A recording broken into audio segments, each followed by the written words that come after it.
Hello, everybody. Welcome to a brand new episode of the Jams and Tea Podcast. We spill jams and spin the teas, and we talk about everything going on in the world of music. Yes. So as we did with last week's Now episode as well, we've decided to continue sort of just making our discussion topic of the week a separate video from our segment where we talk about new music and music news. That's a fun sentence to say, new music and New music music and music news. Exactly, because that's exactly what we could turn that into an intro. Yeah. That's smart. Yeah, we go. See, what you're seeing here is the craft happen in real time. So new music and music news, and we're going to start off with the music news, and then we're going to kind of build to the new music. What I want to start today's conversation with is a simple question, essentially, that I have for you both, and that is, all of the dream, how does it mean? Tell the world. Stop the war.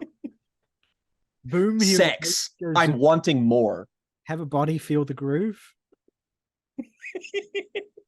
I'm sure everyone who's watching is probably aware of the viral Eurodance parody, Planet of the Bass, by DJ Crazy Times. And it went it had a moment on Twitter about a week ago, or on X about a week ago. And I just said that to watch your face melt. It had a moment. And what was funny about it was that I saw it before it blew up. You know, it was just something that the creator posted, and that was kind of doing the rounds among kind of music people, and just, I don't know how these things show up. They just do. And I was like, it was instantly hilarious, but I had no idea it would become as big as it did. And it was really fascinating and kind of awesome to watch this stupid little TikTok parody that I thought would have a niche appeal maybe to people like myself, and to be humbled by the fact that actually this transcended any specific subculture and became the internet's favorite thing for several days straight. And it's a real testament to how powerful and how well constructed of a snippet it is. Again, it's not even a full song. We don't get the full song yet. Full song's on the way. We got the snippet, and it was just something about how each line of this snippet was a perfect piece of Eurodance parody. And it's just in particular the way that it captures this sort of broken English, lost in translation style of life. It never die. Yeah, it's a little on the nose with certain parts. I think that the woman, my favorite guy part, is it's a little Twitter compared to the rest of it, but it all works. So it was that, but there was also the element of the video itself, the clip that they shot, which was, DJ Crazy Times himself and his female accompanying singer, Miss Biljana Electronica, who are, of all places, in the mall next to the 9/11 memorial at Ground Zero.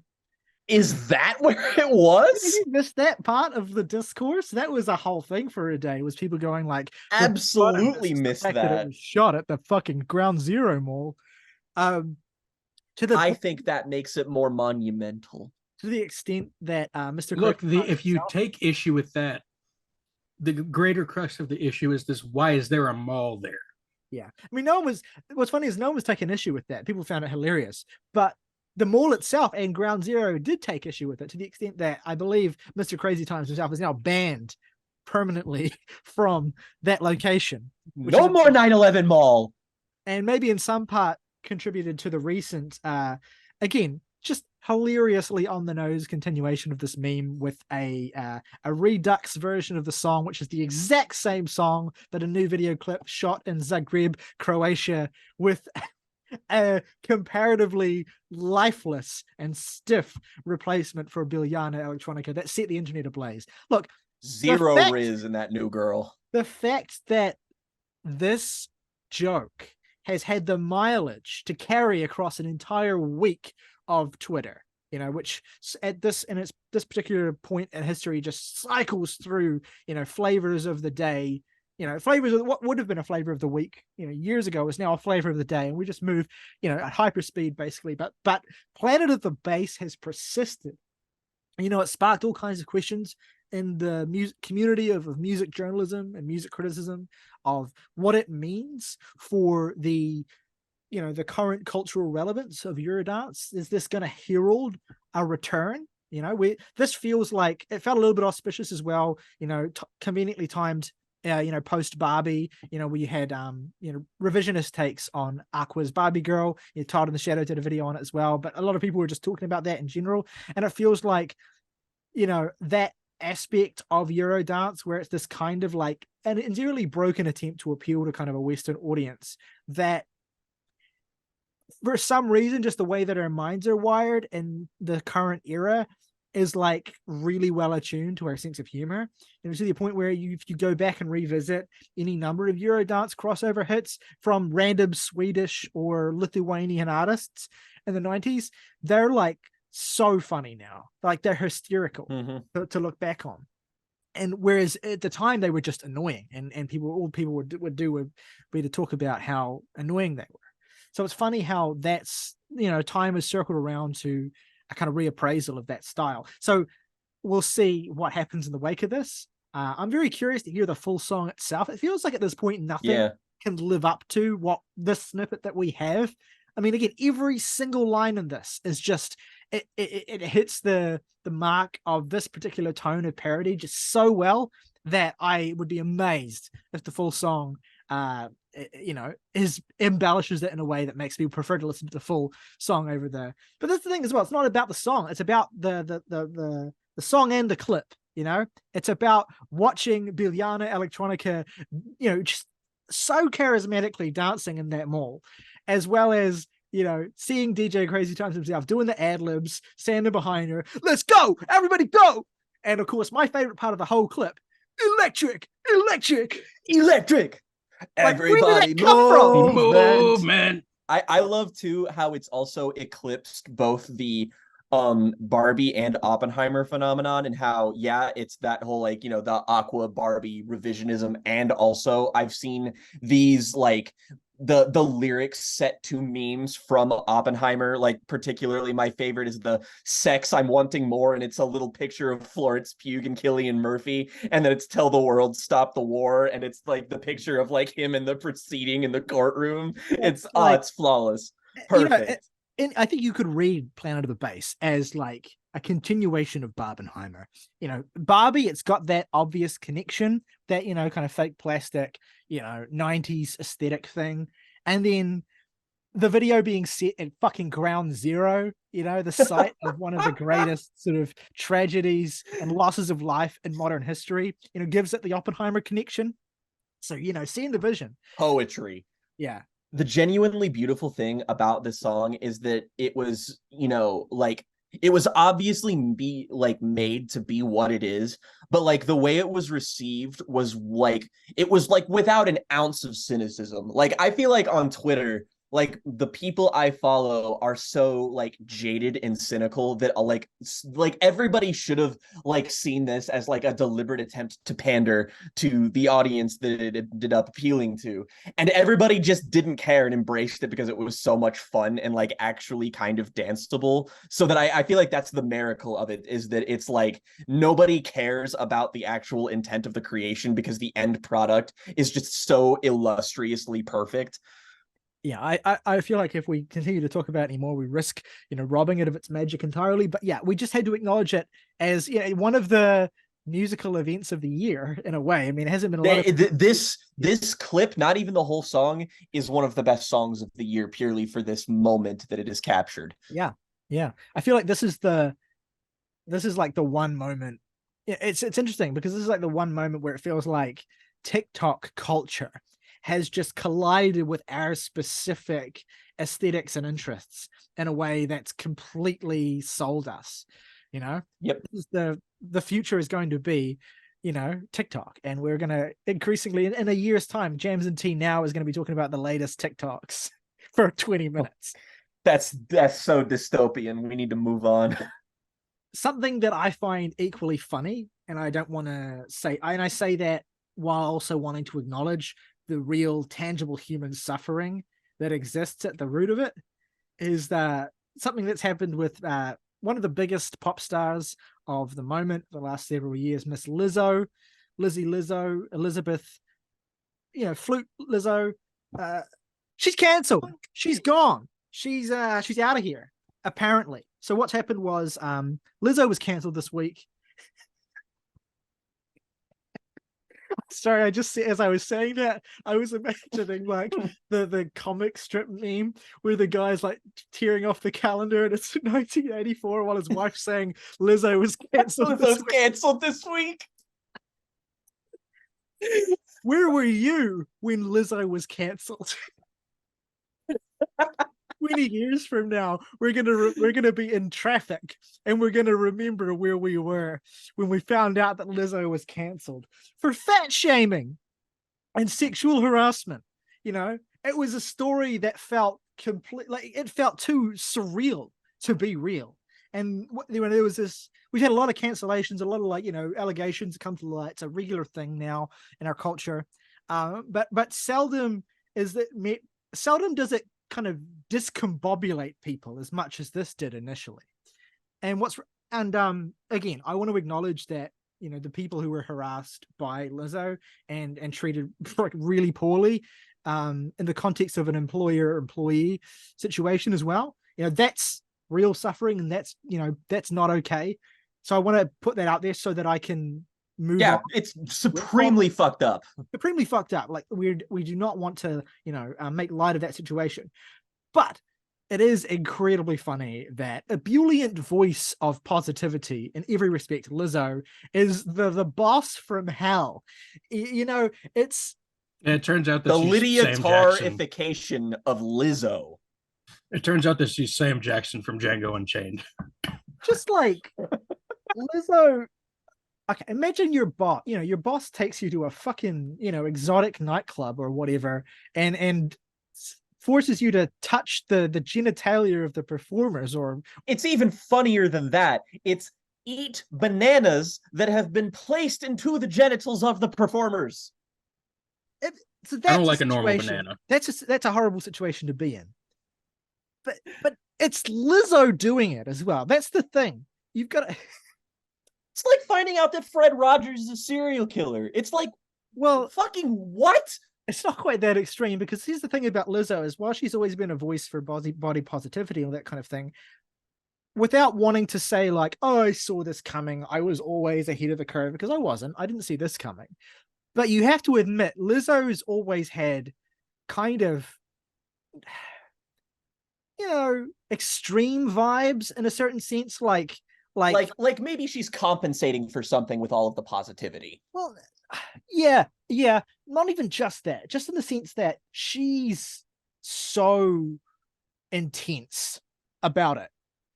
And it's part of it is, now, okay, maybe she's trying to like create this facade essentially where, she's that is her whole thing. But also at the same time, it's the kind of intensity that belies someone who's just kind of got nothing going on. And and especially, and I enjoyed the chaos that brought on her last record special. It sounds like Everybody's Gay, songs where she was just kind of like taking this whole like, I love gay people and people of all sizes are great and all this sort of stuff, and she was kind of like laying it on so thick that it felt like cartoonish almost, and I enjoyed the kind of chaos of that. But the other thing that's interesting about this as well is that, like, after these allegations surfaced, it's been like a James Cordenification of Lizzo, in the sense that people are coming forward left, right, and center who've worked with her like all over the years to say, Lizzo was kind of annoying. Lizzo was kind of a bitch to me. Lizzo was kind of annoying. And I just want to propose a somewhat radical take on this that, not everyone will like, maybe, or people might find a bit, which is that her behavior wasn't really that bad when you think. No, that's not what I'm going to say. That's not what I'm going to say. I'm not going to defend her behavior in any way. But what I am going to say is that in terms of the cancellation thing, I think that there should still be a place for Lizzo in our culture. And I want to express this carefully, because I don't think there should be a space for someone who harasses and demeans their employees but I want there to be a place for someone who is as batshit insane as Lizzo. Because no one is like Lizzo. No one has the flavor of, like, she taps into a lot of like contemporary, popular things in terms of all the stuff that she stands for and the kind of music that she makes. But she has an idiosyncrasy to her, and maybe the flute thing is a nice encapsulation of that makes her different from everyone else. And so I want for there to be a place for Lizzo to exist and continue to make music and continue to be a part of our culture, while of course being held to account for being, by all accounts, a monster. So, I don't know how to reconcile that. I don't know what to do with that. But all I know is that I don't want Lizzo to go away. I want Lizzo to continue to be a thing, and I want her to be held to account. And I don't know how to reconcile those things. That's just kind of the place where I'm in, because I love Lizzo as a personality, like as a constructed fictional, musical personality. I don't know her as a person. I don't care to know her as a person. I'm sure I would hate her. But I love what Lizzo has brought to the world in the last several years, not just in terms of the body positivity stuff, but just the energy she has. I want that kind of chaotic, crazy energy. And it bugs me to no end that so often that kind of energy comes with the cost of the person being a heinous individual who forces you to eat, tainted bananas. It's the same appeal that people who get really into wrestling get out of like cheering on heel wrestlers, of like really getting invested in the bad guy narrative, or like, people who get really enthralled with the character arc of Michael Corleone in The Godfather. You're watching the gradual moral downfall of this character, and like you want the opportunity to like see what that kind of yields. Like, I mean, like there's a fascination we're all going to have. I mean, like, again, I joke the Lydia Tarification of Lizzo, but it's like it's the appeal of watching something like Tar, where you're just like watching this heinous, just like horrible person who is also undeniably incredibly fucking talented and like has a component of genius to what they do, which honestly I think Lizzo undeniably has. I mean, like, whatever you want to say about her now, she definitely sucks as a person, but like as a musician, as a performer, it's like "Cause I Love You" is full of bangers, and that's not going to change because she sucks. Like, it's fascinating to witness the dichotomy is all I'm saying. And the only distinction I would make between those fictional anti-heroes that you brought up is I don't want to see her doing heinous things. I just want to see her like continue to exist and make the music that she's making and be the kind of, ridiculous personality that she is. And I want it to be able to not come at the cost of tangible human suffering. And maybe it's like maybe it's a necessary reminder that, so much of the entertainment we get out of chaotic figures does often come with a real human cost that we're not necessarily aware of. So I'm not suggesting an answer. I'm not suggesting a way of reconciling that. It's just an interesting divide in our culture that's becoming more and more apparent. 8 or 9 days ago, Lizzo was in the news for dressing up as a hobbit and doing a flute rendition of Lord of the Rings. And now we're here. And all I'm saying is, I want there to be a space for Hobbit Lizzo to exist. Evil Hobbit Lizzo. Yeah, and maybe it is a matter of cutting her loose and waiting for the next Lizzo type of personality to come along. Can I mention a bit of peripheral news in that I think it's especially funny that Beyonce is on tour right now, and she's got this moment where she name drops Lizzo in like a song, but she like hushes herself when she does it now, which is just like, well, she replaced the Lizzo name drop with Erykah Badu, which of course is a very Beyonce thing to do. Like, isn't Erykah Badu like also not like I'm gonna start crying if we have to sort of like I could have sworn I read something recently about her like getting involved in some like whack like white nationalist shit or like something insane. Well, I mean, look, Beyonce takes millions from like Saudis and shit. Like she's Beyonce, like Beyonce's got blood money, all right? So we can't be pretending everyone. I'm not a businessman. I'm a businessman. Beyonce, accepted $2 million to play a show for Gaddafi's son, and she took $24 million from the United Arab Emirates, which is not a great state not a great country in terms of human rights. So we could litigate this shit all day. you have to pull it up somewhere. But it is interesting that where we choose to kind of draw the line. But it's also fair to say Lizzo has handled this phenomenally poorly. If you read her statement that she issued, it's like, I don't want to paint myself to be a victim, proceeds to paint themselves to be a victim for paragraphs of this note sap apology. It's literally Kevin Spacey-esque. Like, it's insane how it's like all of these allegations come out and she's like, well, I didn't fat shame people. It's like, that's all you're denying? That's it? Kind of apology where it was like, all I do for this grand thing that's bigger than any of us, sort of thing. It's that kind of facile, like, hide behind your grandiosity and your generosity and all that kind of shit. So yeah. So fuck Lizzo for that. Let's move on.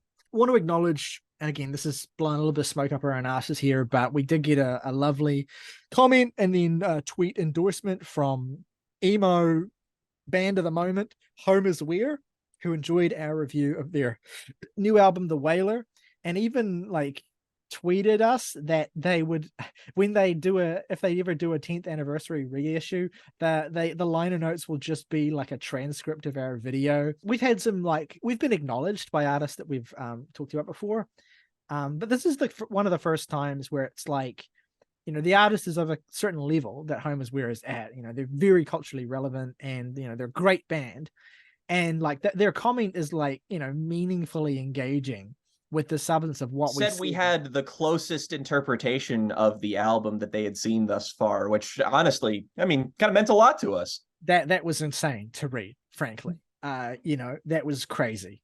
So yeah, that wanted to say, thank you for the acknowledgement on the off chance that they're still watching, but also just we can put that, that can be like, we've got a fucking byline now. We've got a we've got a quote for the trailer, a quote for the poster, sort of thing. This is like when the Antlers quote tweeted us and they're like, these guys went in deep.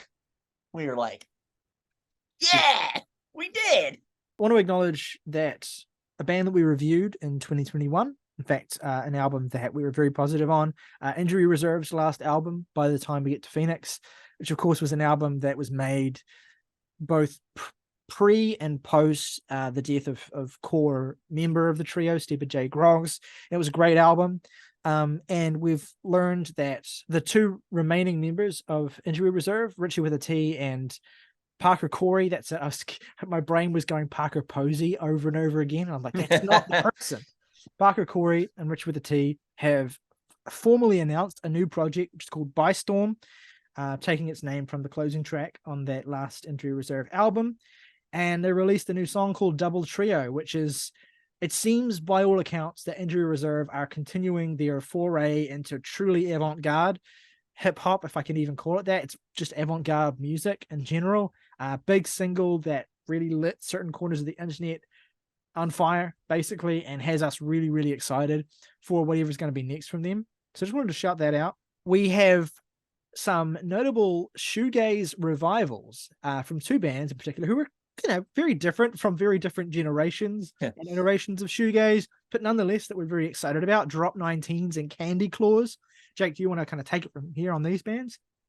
Yeah, Drop 19s got put on my radar by friend of the podcast, Brett, a while ago. I know their album, I think it's called Delaware, is kind of a cult classic shoegaze record that's sort of like been on my to listen to list for forever now. I've heard certain songs from it that are like, peerless kind of examples of 90s shoegaze. Like they're sort of in that scene, like bands that are like well known but they're not quite on the level of your My Bloody Valentines or your Slow Dives, etc. But they're like a Swerve Driver in the sense that they have like a really dedicated cult following, even though they didn't drop that many records. But they have a new song and they have a new album that is going to be coming out. The single is very good, and the same thing is true of Candy Claws, who are a very like internet rim core shoegaze dream pop neo psychedelia band. I've talked about them I think like once or twice in what we've been listening to segments. I really like some of their previous efforts, but I think the 10th anniversary edition of one of their albums is going to be coming out in the near future, and alongside like a reissue of the vinyl or something, they announced that they have a new single and a new album on the way. So we have these bands that, I mean, like basically I thought were going to be dormant. They're never going to drop an album or song ever again. Say that they're coming back. Alongside, we've got, Slow Dives coming back too, and there's always the chance that My Bloody Valentine might drop a new album one day, maybe. Kevin, The Candy Claws one was like, that was fairly timely as well, because their last album, Series and Calypso in the Deep Time, recently celebrated its 10-year anniversary as well.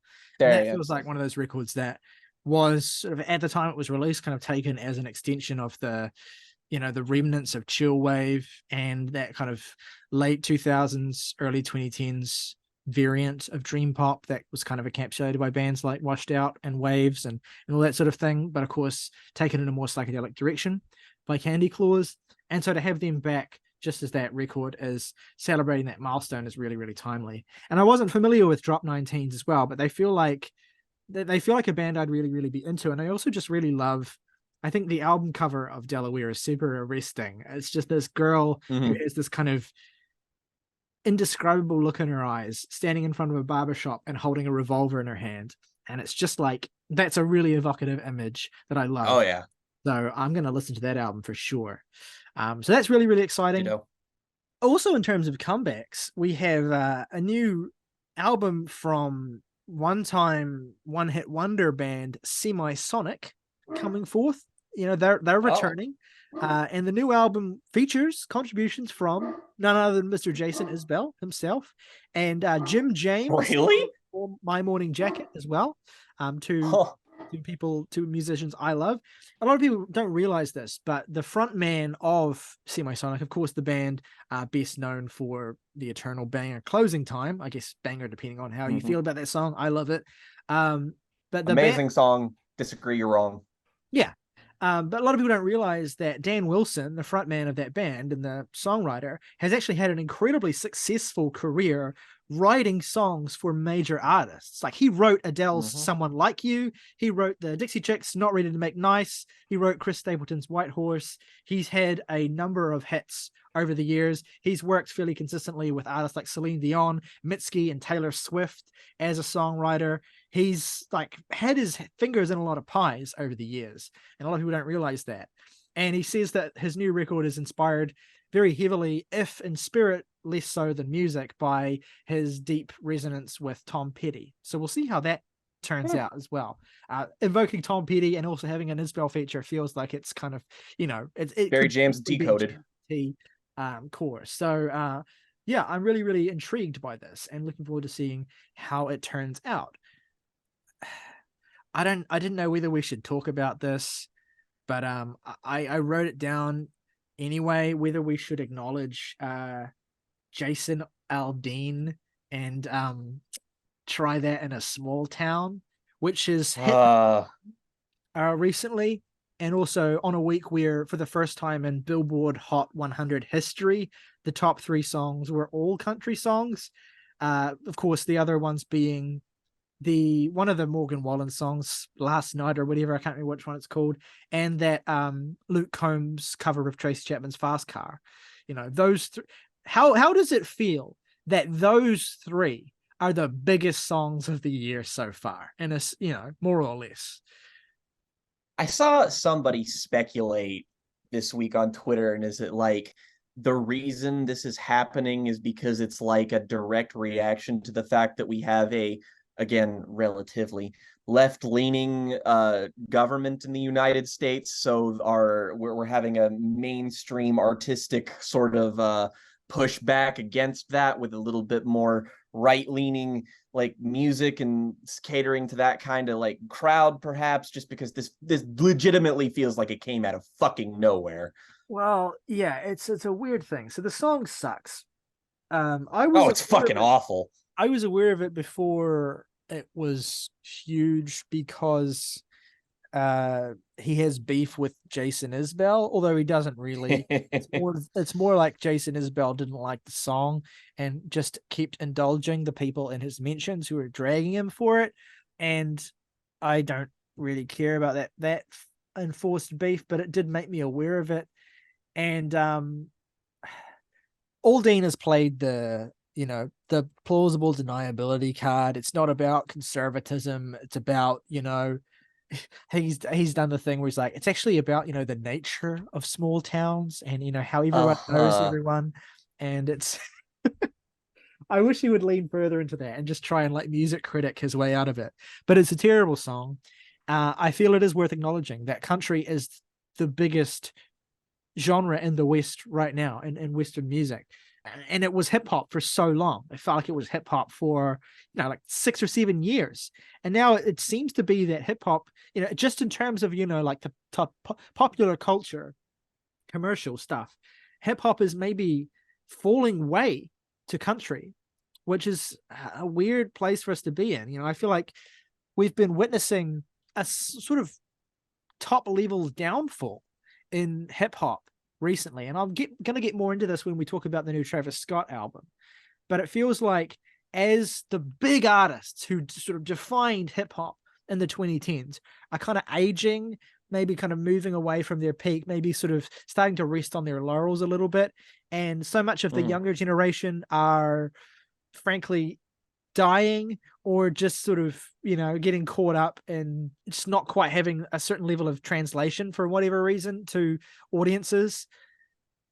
It feels as though maybe sort of starting to disregard the album format a little bit. I'm not really 100% sure, but it just feels as though hip hop as a dominant cultural force is kind of on a decline, or at least in a downward phase at the moment. That means that we get Jason Aldean's and Morgan Wallen's being the most overplayed and the most sort of, ever present artists in the cultural landscape at the moment, which.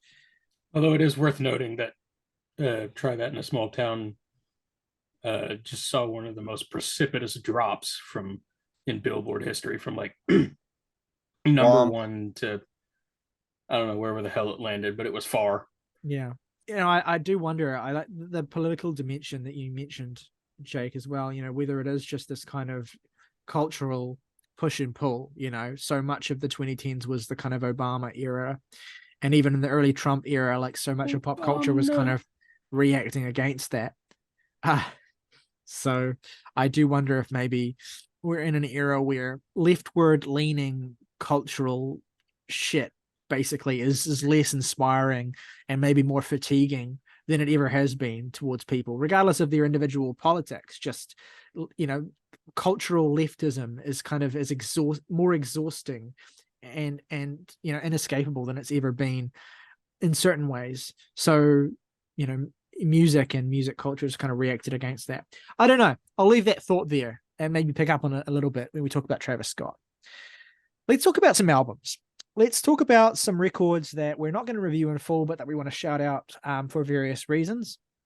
I want to start enthusiastically with this new album from Rae Jepsen, The Loveliest Time. It is the follow-up to last year's The Loneliest Time. It is ostensibly much like Dedicated Side B and Emotion Side B. It is a collection of songs that were recorded in the same sessions that created The Loneliest Time, but that has been resequenced and packaged into its own thing. Although the fact that it's called, it has its own title, it's called The Loveliest Time as opposed to just Side B, is indicative of the fact that Carly's kind of presenting it as its own thing, as a thing with its own identity that she feels is distinct from The Loneliest Time, despite the fact that the songs were all kind of created at the same sessions. And, broadly thematically, the record kind of does, The Loneliest Time was a much more introspective and at points even dour for Carly Rae, whereas this is a little bit more, I suppose, life affirming, maybe more, just sort of explosive and full of feeling in the way that we associate with the kind of music we've always gone to Carly Rae for.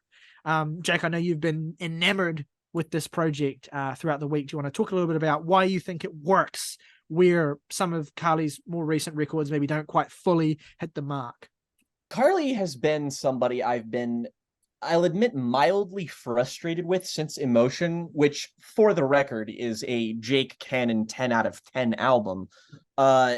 It's not really that she's failed to live up to that. It's just that the artistic avenues that she has pursued have been ones that she does not nearly as well as other things that she does. It feels like she hasn't properly gotten the reins on what makes her unique or special, and it only kind of shows through in pockets or moments of those other albums, which again largely are good. I think Dedicated is very good. I think Dedicated Side B is very underrated, and yeah, I wasn't too big on The Loneliest Time, but it still had moments that I was really enamored with and really enjoyed. But to me, The Loveliest Time feels like a far more successful capturing of Carly artistically, not namely that of like the kind of resurgence of dance pop and new disco that's been happening in the last couple of years. You can sort of feel that influence kind of overridingly on like the single Shy Boy, for instance. But I mean, everything on here is so like, it's about as diverse as a Carly Rae album can possibly get. You have songs like the sophistopop influenced Collage, the incredible dance banger that is Psychedelic Switch, the great synth pop like new like classic for her, in my opinion, After Last Night. Like, this simply has the best songs she has put out since Emotion, and basically it just feels like an album that has a better head on its shoulders than the previous one. Carly's direction that she's pursued has been a lot more controlled. It's been a lot more tight, and I like it when she kind of loosens up a little bit and kind of allows herself the freedom to kind of broaden her palette, and that's exactly what this does. I think that it ends relatively like not quite as strongly as like the just god mode run of everything that basically is After Last Night through Put It to Rest. But still, this is an album I've listened to a bunch of times. It's been particularly uplifting. Like, it's not quite, pop album of the year material. That's still going to Miss Jessie Ware so far, but it damn near comes close in places. Still so funny to hear that coming out of your mouth. Love it. Yeah, okay, so what's really interesting about this? I think a lot of this has been embraced pretty strongly by music nerds in particular. It has not received a lot of commercial push. I think that Carly's label allowed her to release it, but I know that labels in general don't like trying to put as much energy behind something when it comes fairly quickly after the last thing they released, especially when it doesn't really have the commercial potential that they maybe want it to. And that's the thing about Loneliest Time, is that it felt like Carly taking some calculated risks and certainly looking to appeal more to where pop music is at in certain respects, but the results of that sometimes feeling ill-fitting for her strengths. And that was the thing that kind of left us a little bit cold on parts of Loneliest Time, is that those moments where it really felt like she was pushing herself were largely the least successful moments. And so what The Loveliest Time does is that it shows Carly pushing herself in a very different way. It shows Carly kind of engaging with aspects of the style of electronic dance music and synth pop that, music nerds and critics have been enamored with since Emotion, and kind of pushing them to, further extremes than they've ever been pushed before. And I think that's one of the things that people really gravitate to with this album, is how just in your face it is. After Last Night, I mean, this song, one of two produced by Rostam from Vampire Weekend, one of the most colorful and inventive producers of the last 10 years. This song, when I say this song would have fit in perfectly on the first PC Music compilation like 6 years ago, back when that was just like random artists who only had songs and they made compilations, like first volume 1 compilation. This song would fit perfectly in on that. It is a fucking PC music song. Like in the production and the way that the percussion's manipulated, a lot of the textures in it. And you know what's funny about that is that on PC Music Volume 2, there was a song, I think by Danielle Hall, that had a Rae Jepsen feature on it, like Supernatural. So she had that kind of experimentation, that flotation with PC music. And here it feels like she's revisiting it for this song, which is incredible. A fucking banger, a fucking rager. And it really signaled for me so much of what was so delightful about this album, which is that Carly's taking things that she's dabbled with before, avenues of dance music, sort of extremes of production, and really just kind of pushing it and just saying, let's go full hog on this. And that is such a strength for her in terms of just her ability to make bangers.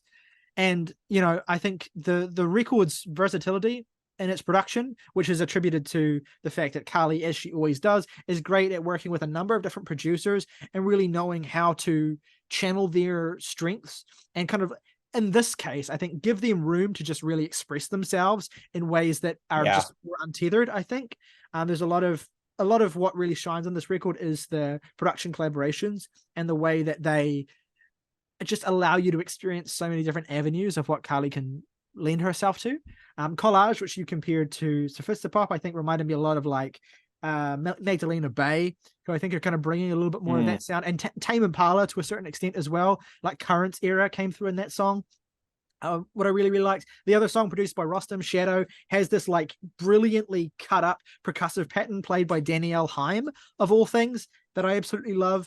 Shy Boy has a fucking a full-on chorus interpolation of Midnight Stars track Midas Touch, which is just like 80s chorus interpolation. It's not a new thing, but it's just it took me by shock so much when I heard it. And Carly just sells it so completely because like so many artists who borrow from that era, Carly's obviously enamored with it and so full of love for that particular period of pop music, and it really, really comes through. You mentioned Psychedelic Switch, which is the most full-on, let's turn everything up and go fully into electronic dance music, 80s, 90s disco extreme. Let's just tie it all together and make this incredibly loud, massive banger. And it's the best song that she's made, in my opinion, since Cut to the Feeling. That song, I've listened to Psychedelic Switch dozens of times this week. It is an adrenaline rush like no other. It may be the biggest adrenaline rush that I've ever gotten from her. Oh, I mean, Run Away With Me exists, but it's those moments are the things I go to Carly for, and this is absolutely one of them. And it's one of them in a way that I feel like her last two albums just haven't delivered. They've delivered lots of great songs, but they're in different areas of Carly's strengths, those best songs. Whereas this is like, bam, I'm taken right back to why I fell in love with Carly in the first place. So Right is another huge standout for me. Like, just this song is everything I look for in a sort of, late night, but also like, passionate and full of love, nocturnal, dreamy synth pop song. I fucking adore the sound of this so much. Put It to Rest is a kind of morose and sort of anxious track that I think is one of a couple of moments on the record that where the concept that Carly is kind of trying to assemble these songs around sort of falls apart a little bit. I don't think the whole record necessarily works in the way that Carly wants it to as a record. But it's a great fucking song. It's an absolute standout on the record. The percussion on this track, especially just those live drums, but with the focus on the cymbals, it's just intense and brilliant and kind of nerve-wracking, frankly. Stadium Love is this kind of bombastic, blown out synth pop banger that reminded me a little bit of Shark Week off of the last Everything album. Yeah. And booming synths are the exact same almost. And I love the closing track as well, Weekend Love, which has this kind of like Baroque pop thing going on that ends the record in a beautiful place for me. I have some reservations. They're not necessarily unique reservations. In fact, they kind of get at what my biggest limitation with Carly in general is as an album's artist. They're expressed in the form of the first two songs on the record, Anything to Be With You and Kamikaze, which for various reasons I think are the weakest tracks on the record. People disagree with me on that. That's okay. I don't mind being on my own there, but I point to them because they neatly encapsulate something that has always kind of kept me from being able to fully embrace Carly as one of my favorite artists in general, which is that I think Carly sometimes, this is not always the case, certainly not in her best material, but sometimes struggles to really have a personality of her own. And sometimes she can feel kind of incidental to the songs themselves. This comes through a little bit on this record, just generally in the sense that 90% of what I love about the record kind of has nothing to do with Carly. And I don't, that sounds a little bit mean when I say that, but a lot of these songs are great because of things that go beyond Carly's, say, vocal performance or personality.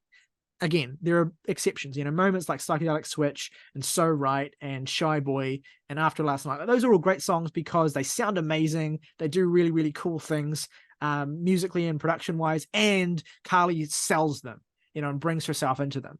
But sometimes she can feel a little bit incidental as a personality. And also sometimes her gleeful, almost twee positivity can be a little bit glaring and jarring in some ways. And then sometimes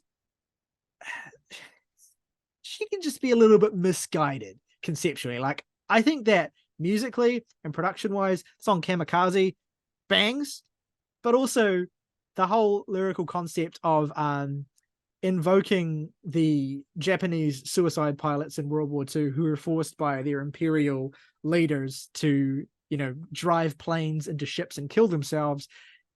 I'm not offended by the invocation of that in the context of I need to be with this person right now. In fact, I think that kind of concept of invoking, life or death situations in the context of, a rush of emotions or attraction or whatever is a, pop staple, but it feels particularly inelegant, let's just say, in this song.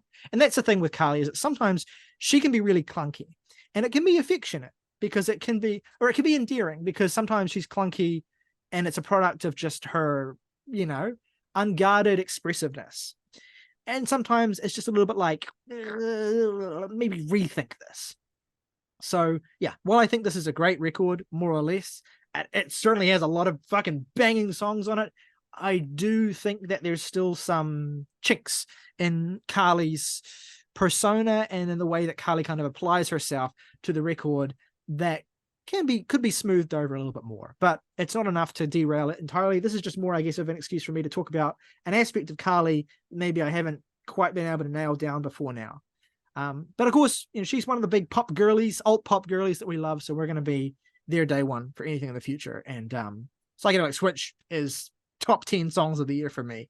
And I think it's awesome that basically everyone who's connected with this record, like me and Jake has a different pick for what that song is. Because it just offers up so many selections and so many different sides of who Carly can be musically. Jake, I want to throw to you now because there's a couple of records that you've heard that I haven't heard, so I can't contribute to, that I know that you have some feelings on. I'll leave it to you as to whether you want to talk about the one that you like first or the one that you dislike first. But why don't you tell us what you've been listening to recently, Jake, and what the people need to be aware of? This will showcase the true polarities of my enjoyment levels here, because this is on the one hand one of the best things I have heard all year and the absolute worst. And I'm going to get the recent thing out of the way first, is that I have listened to the latest album from rock band Greta Van Fleet, their new album Starcatcher. And I know what people expect when they tune in to a critic or just a personality talking about Greta Van Fleet on the internet. I know what you anticipate, and I had every intention of trying to bypass these things, of trying to not mention the elephant in the room, the band that they are so often most compared to because it's old, it's tired, develop an actual criticism or thing to say about this band that does not relate to the band in which Robert Plant was in. And so I went into this with like no biases whatsoever, because frankly, I am of the opinion that there are lots of worse things to be than a classic rock revival band. Like, we enjoy some of that stuff that you could consider kind of boomer adjacent, I guess. And here's the thing. This band make it impossible. They truly and honestly are a critic's worst nightmare, because you cannot say anything original about this band. I can't relay to you the sinking feeling I felt when on the second song of this album, they almost flawlessly recreate the exact iconic snare hit of When the Levee Breaks. Like, at that point, you're just goading people. Like, you have to know that this is the chief criticism of your band, and then that's just what you do. And I'm just kind of like flabbergasted by the audacity that you have there. Like, really? Like, that's where we're gonna go with this. Like, you have to be provocative, not in form, only in function. But okay, whatever.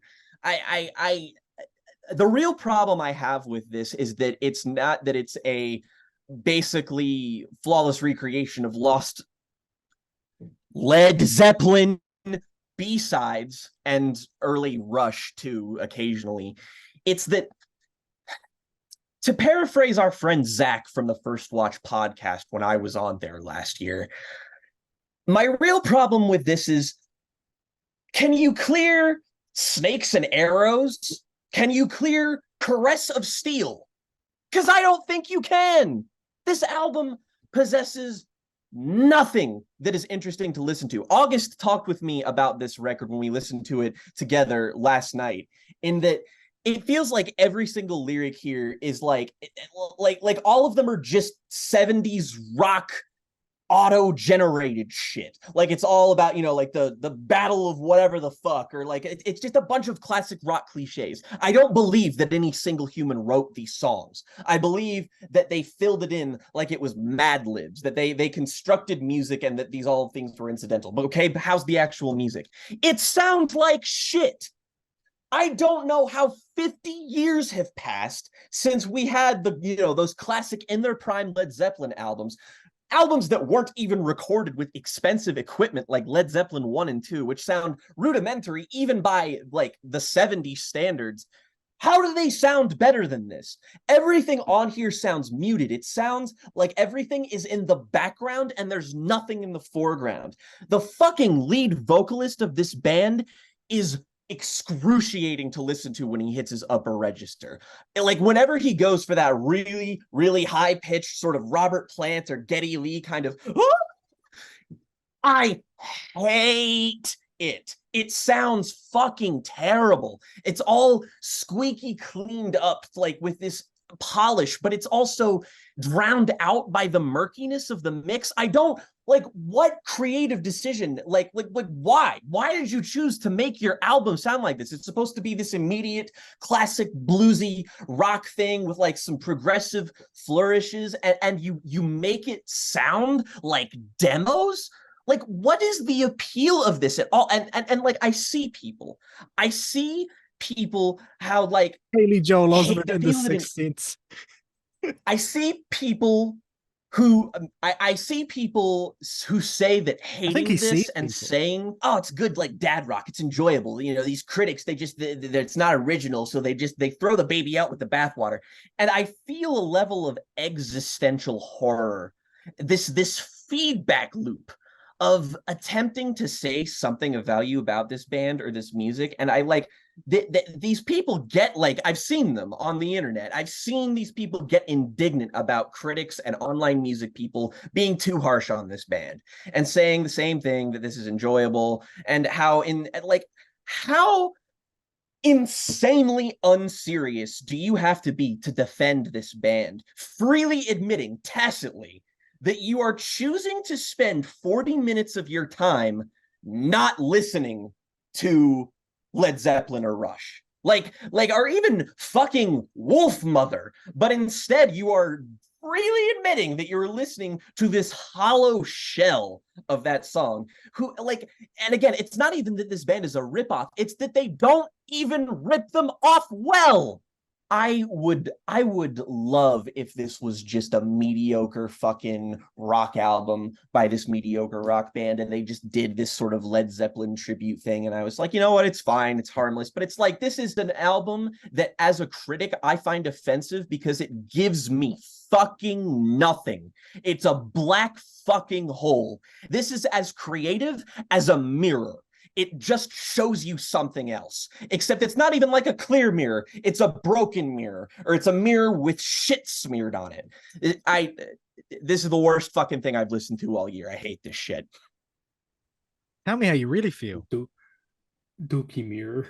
You know, I'm gonna steal from August here, because he pointed this out. I think this is the most kind of concise and insightful thing I've seen someone say.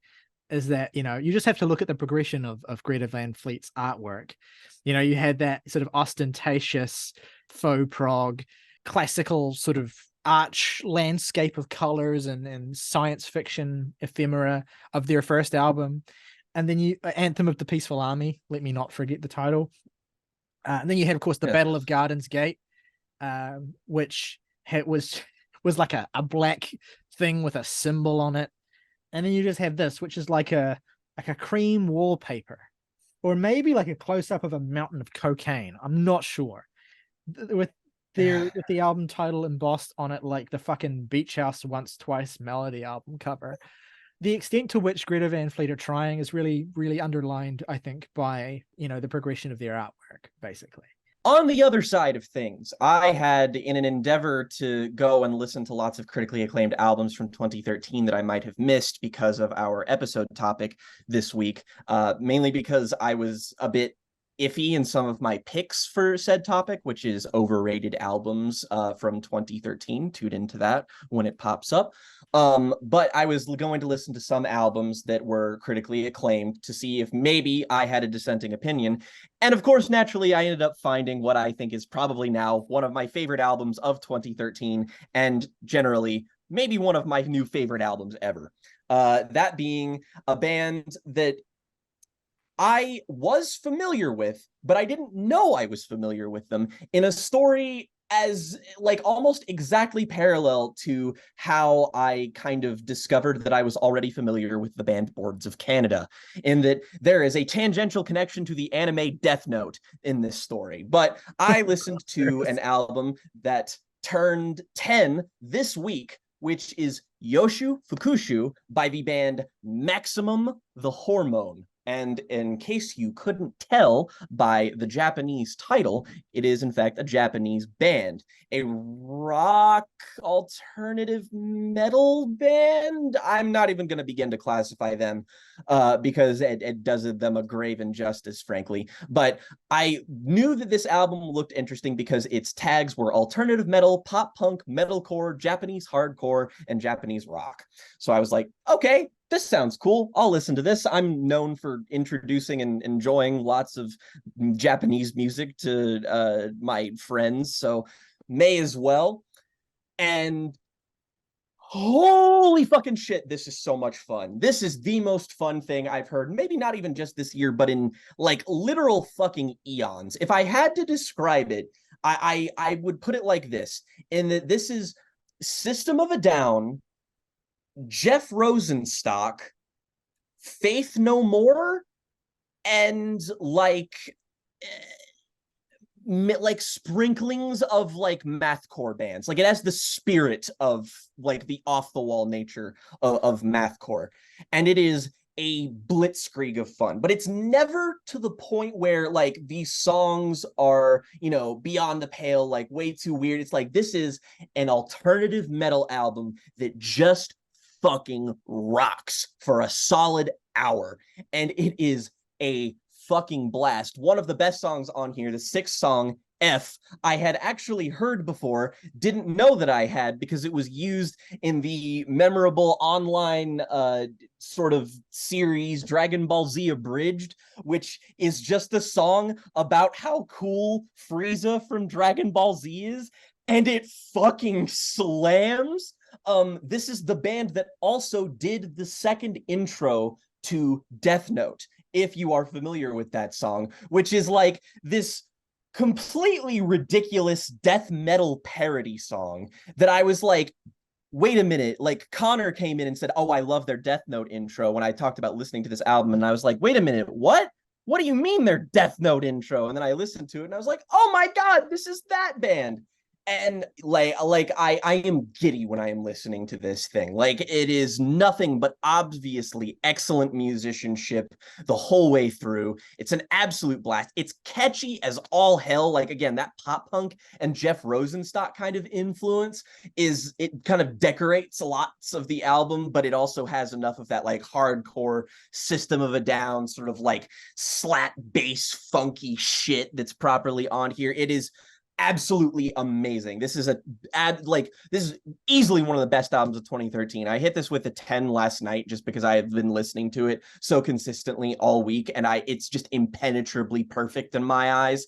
And this is one of the best albums of that year that I haven't seen anybody talk about. Could have been for our underrated albums segment last week if I had actually heard it before now. So go check that out if any of those like comparison points sound interesting to you. I promise it will be an hour very, very well spent. Hell yes.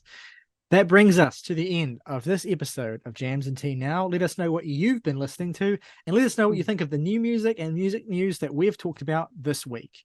We'll be back again soon with another video, so stick around. If you want to go above and beyond and support us directly for just $1 a month, you can become a member of the Jams and Tea family, get your name in the title call of each video on the channel. Plus, if you want to recommend us some music to listen to and talk about on our Now episodes, your recommendation will go to the top of the pile. Until next time, though, folks, as always, rock over London, rock on Chicago, Las Vegas Convention and Visitors Authority. What happens here stays here.